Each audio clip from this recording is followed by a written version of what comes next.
All right, Coach, can you hear us right now? I can. Okay, we can hear you. We'll get started with Troy Rink, Denver 7. Troy, go ahead and lead us off, please. Coach Fangio, good to see you. Thanks for joining us. I know you're a baseball guy, so I'm sure you're aware of what's happened in baseball with the Marlins. Now the Phillies are not going there. As a football coach, the way you know the sport, what are the challenges of trying to hold an NFL training camp? And is there any concern, big picture, on how you play a contact sport during a pandemic? Well, I mean, obviously that's a big question that's on a lot of people's minds. And the theory here is that, I'm sure you guys are well versed on the testing and the protocols that we have going on. You know, we do not have a bubble as per se the NBA and the NHL does. But we kind of have a mini bubble that when they're here and within our walls and within our fields, that it will kind of be like a bubble. The key for us is keeping the guys out of harm's way when they're not in our building. I feel confident that we'd be able to, that everything we have planned and going for us here will be good, provided we can avoid the problems outside the building. And I think, not knowing all the facts, I think that's what happened with the Miami Marlins. Next, we've got Arnie Stapleton, Associated Press, followed by Ryan O'Halloran. Arnie, go ahead, please. Hey, Vic, I wanted to ask about two veterans who admittedly are looking for bounce-back seasons. One is, does this unique offseason put Garett Bolles in any stronger position to hold on to his job from Elijah? And then secondly, we've seen Von Miller in social media. He's really been working on himself physically. What do you expect out of Von this season, given that 2019 was not up to his high standards? The first part about Garett, I think it remains to be seen who has any sort of advantage or disadvantage based upon the current atmosphere. I do think Garett, I saw him the other day, has had a very good offseason. I think he feels he's in his best spot, both physically, mentally, and emotionally that he's ever been in during his career. I think he feels good coming back with the same offensive line coach for the first time, I think, in his career. He's had me as the head coach now for 2 years. So I think the arrow is up as far as it goes for Garett. Now, that's easy to say here as we sit late July. We'll see how it unfolds. But I think he's in a good spot as it relates to everything as much as he can be. In relationship to Von, him and I have kept in contact through the offseason. He has sent me some videos and pictures. And I do think, again, I haven't seen it with my own eyes, but from everything I hear and know, I do think he's had a hell of an off season. And, we all know he had the COVID there for a little bit. Don't think he was affected very much by it. And it really didn't slow him down much. So I'm anxious to see him. He's put on some weight. I know he's worked extremely hard. And I do sense that he's got a hunger to his game and to his attitude that I don't think he's had the last few years in the league. Next, we've got Ryan O'Halloran, Denver Post, followed by Eric Delala. Ryan, go ahead, please. Hey, Vic, having been around Pat Shurmur now for a couple months and seen his install, what do you like about his offense as it pertains to how it fits Drew Lock? Well, as you guys have heard me say, I think it's very important to be balanced on offense. And balance doesn't just mean your run-pass ratio. It means the balance of what kind of runs you have, the variety. It also means the balance and the variety of the types of passes you have, short, deep, intermediate, screens, etc. And I think we're headed in the right direction there. Obviously, Pat's a seasoned coach in the league, been a coordinator and a play caller, even when he was the head coach. So I feel good about where we're at with that, and I'm looking forward to it. Next, we've got Eric DeLalla, DenverBroncos.com, followed by James Palmer. Eric. Hey, Coach, you got several rookies that you'll need to contribute in Jerry Jeudy, KJ Hamler, maybe Lloyd Cushenberry, Ojemudia. What's the key for them in this kind of shortened offseason and then condensed training camp to compete for playing time early? Well, the early key is going to be they've all had the virtual offseason. I think they all could pass a bunch of written tests that we could give them right now on their assignments and responsibilities and their techniques. It will be interesting to see after a week of on the field work, how much of that is translated to the field. So I think they've all done everything they can up to this point. But taking it from the classroom to the field is the next step. And once we see that after a few practices, we'll be able to better answer that. But I'm optimistic for all those guys you mentioned and some others. Next, we've got James Palmer, NFL Network, followed by Mark Kisla. James, go ahead, please. Hey, Vic, hope you're doing well. Curious, talking to a lot of guys around the league, they want a backup plan for everything. I'm assuming you're the same. So if you get positive, who steps into the head coach that week? And same with your coordinators, who would step up into each coordinator spot if somebody can't coach in a week? Well, we haven't gotten to that point where that would be decided. I mean, obviously, I have some thoughts along those lines, but, until we need to share them, I'll just keep them to myself. But we're going to try hard to avoid that. But, everybody's going to try hard, but the virus may not avoid us. So we'll have a plan for that, but I'm just going to keep that to myself right now. Next, we've got Mark Kisla, Denver Post, followed by Jeff Legwold. Mark, go ahead. Hey, Coach.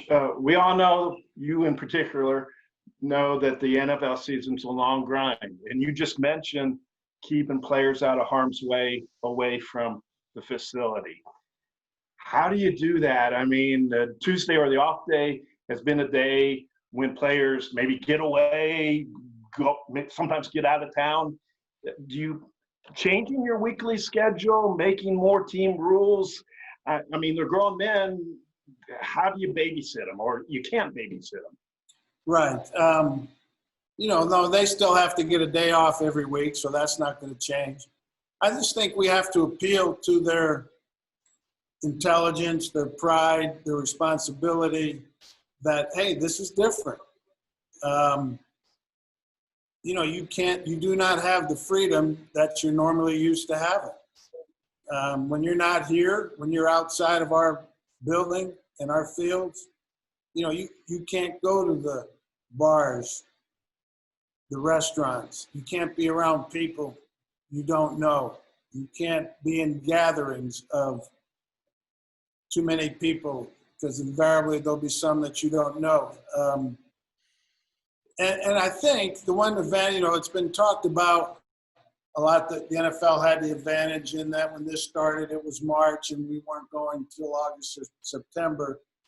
So we were hoping that it would have cleared up by then to some degree. And as we know, that hadn't totally been the case. But I do think the education of everybody has improved. And I can sense in talking to many of the players all through the process that they're a lot more educated, like we all are, than we were back in March and April. And I think most of them, I think all of them understand the severity of it and the consequences of if they stray too far from what they need to not do. But, they're young kids, they're young men, and they have urges, and you're just going to have to appeal to their conscience to not do that. Next, we've got Jeff Legwold, ESPN, followed by Mike Kliss. Jeff, go ahead, please. Vic, I'm just curious. I know over the years you've sat down and just done a practice plan, almost without, just by habit of over and over again. How much thought have you given to how practice will look when you get to that point in training camp? Well, the part that's been really, really hard and it's given me a couple of headaches in the last week or so, ever since they came to an agreement, was doing the daily schedules. You know, when you try to put together a daily schedule in training camp, especially the first couple weeks where you have a group of guys that are on one schedule and another group that are on another schedule, and then you have to factor in you can only have so many people in the weight room at a certain time. You can only have so many people eating in the cafeteria at a certain time. You know, those are some serious gymnastics to get done. When it comes to practice, I think practice will be fairly normal. And the whole theory of what we're trying to do, and I don't think anybody's trying to sell it any other way, is when we're on the practice field and on the game field, we're playing football, period. Everything else, when we're off the fields, is where we're going the extra mile in social distancing, people being together, wearing the mask, etc. So I think on the field, for those of you that will be here watching us, I don't think you'll see a whole lot of difference. You know, other than, you know, we've made the point, you know, when we have a team drill going on in practice, the 22 players that are out there partaking, they're out there playing football. The other players that are not in, you know, you always usually see them in a crowd next to their coach watching the action, talking about it. They're going to be spread out a little bit more than normal.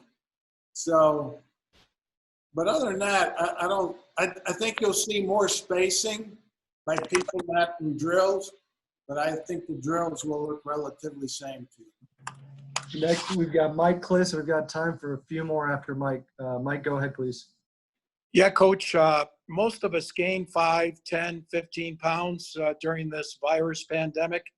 It looks like you dropped a few. Did you? First of all, what was your off-season program? I did lose some weight. You know, one of the consequences of being the head coach, I saw myself on the screens and in pictures a whole lot more than usual, and I thought I just looked terrible. and so I decided early in the off season I was going to lose some weight. It actually started before the pandemic, and I did lose a good bit of weight for me, you know, probably more than 30 pounds, which sounds good, but it also tells you how fat I got. And it was kind of not, I don't want to say easy, but when you live alone like I do and you control the food in the house and you're not going out to eat. And so it kind of happened, and I'm glad it did. I feel good.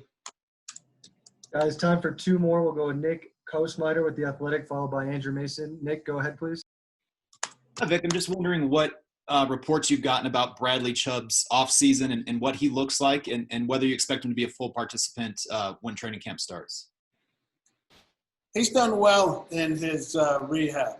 You know, he's one of the few guys for us that we had here the entire off season. You know, every team had a handful of guys that they were able to rehab during the pandemic. He was one of them for us.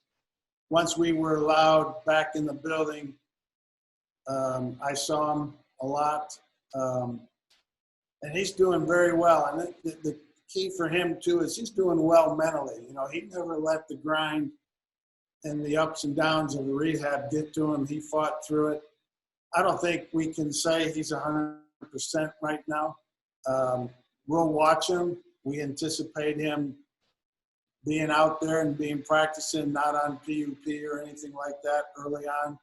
But we'll monitor him. He's not 100%, but I think he's pretty damn close, and I think he's had a hell of a rehab. Last one, Andrew Mason, DNVR. Vic, without the preseason, what do you have to do to make sure you get the evaluation you need on a lot of the undrafted guys and some of the younger guys at the back end of the roster who need the reps? Yeah, it's that's a good question. You know, obviously with no preseason games, you lose those valuable evaluation times. They've knocked practice back some, you know, and how long you can be out there. obviously you've lost some practices, also real practices, not walkthroughs and phase 2 type practices. So it's going to be a challenge. It'll be a challenge for the young players to learn and adapt to the game. It'll be a challenge for us to make the right decisions when it comes time to select the team. And, maybe practices will have to, have some live action in there on occasion, which I've never been many places where that's been done in practice. We just relied on the preseason games for that. And we'll just go from there. But, we may practice a time or two at the stadium, to get them adjusted to being in a big stadium, NFL stadium, although it would be empty. So, but you're right. That's going to be, because with a lot of these guys, all of them, you can't evaluate them totally until it's live action. Who can tackle, who's willing to tackle, who can break tackles. So it'll be an adjustment for everybody. All right, Coach. Thanks again for taking the time. Appreciate it. All right. Thank you.